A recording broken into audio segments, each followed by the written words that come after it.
Same issue.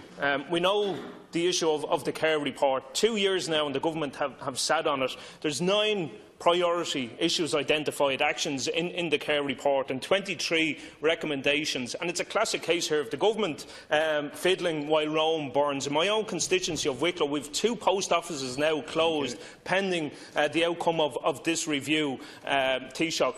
Now, we know the issue of the electronic fund transfer, and I think that is a key issue and one of the main recommendations from the Kerr report. And without actually that being fully implemented and put in place, we're still going to have an issue there for social welfare payments, people opting to have their social welfare payments sent to a bank as opposed to a post office. Now, if you're serious, and I have to take you and your government at your word that you are serious in protecting our rural post offices and post offices right across the state, that firstly you stop the confusion there between Minister Ring and Minister Naughton, and you actually act to implement all recommendations on priorities of the Kerr report. So I ask you, Taoiseach, will you commit to implementing the actions in the Kerr report and putting in place an electronic fund transfer? Taoiseach, to respond to the questions on.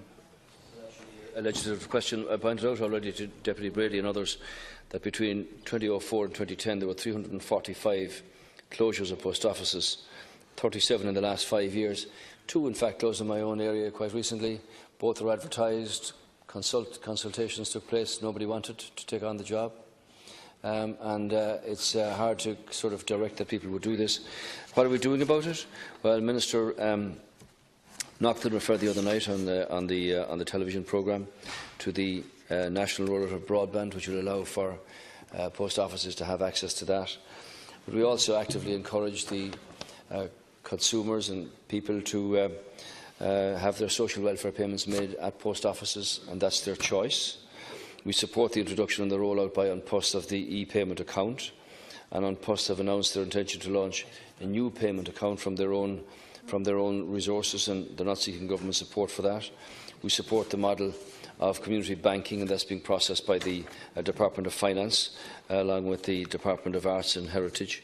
We established the feasibility of offering motor tax service and other social services in post offices, and that's being finalised with the Department of Housing and the Department of Planning, but will ultimately require An Post obviously to engage in delivery. I've mentioned the report brought forward by Minister Ring in respect of hub post offices. 4 of those will be rolled out as a pilot scheme, and we will support the establishment of a post office network renewal process based on the An Post plan over 5 years.